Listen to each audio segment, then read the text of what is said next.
There has been a constant refrain about the so-called liberal media that for years has applied to television and to print. But now, log on, folks, it is transferring over to the digital world. And in this case, Facebook in particular. An anonymous former Facebook contractor says that he witnessed his colleagues suppressing news about popular conservative topics from the website's trending section. The allegation was published on the technology blog Gizmodo on Monday morning, and it sure did ignite a debate about whether social media companies are leaning to the left.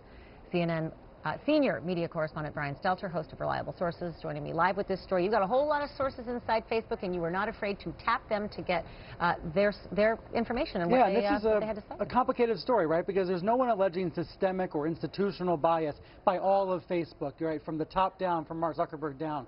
But there is the possibility that individuals who run this trending topics box did sometimes tilt it in one direction or the other. That certainly is possible, even though it goes against Facebook's guidelines. And the sources that you spoke to said quite the opposite. What they're hearing from the top is not to do this.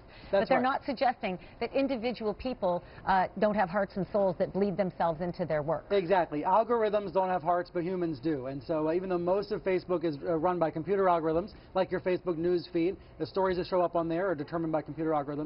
The trending box is in the right-hand corner of your Facebook homepage. That's the one that has editors involved. And there's good reasons, by the way. There's hoaxes and spams and scams on Facebook, and it's good to filter those out. Right now, you need editors to do that. But if those editors are also sometimes choosing liberal stories or refusing conservative-leaning stories, that's a problem for Facebook, a big perception problem, certainly. And this was a contractor who made these allegations, but they were backed up by another contractor, too, who said the same thing. Yeah, that's right. Two primary sources for the Gizmodo tech blogs report about this yesterday. Okay. And now, just in the past few minutes, there's action from the Senate. We're hearing from John Thune, the chairman of the Commerce Committee on the Senate side, Republican from South Dakota. He sent a letter to CEO Mark Zuckerberg asking a lot of questions about this trending topics issue, about this controversy. We've also seen the Republican National Committee try to gain subscribers to its email list by creating a petition against Facebook here. I just spoke with a Facebook spokesman. They have no comment yet on this GOP, the Senate action, do? What but can they the are looking government at it. do? I mean, honestly, I appreciate that he's curious, but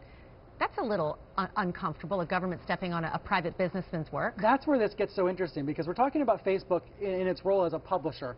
Facebook doesn't view itself as a news organization the way CNN is, but Facebook is taking actions that resemble news organizations.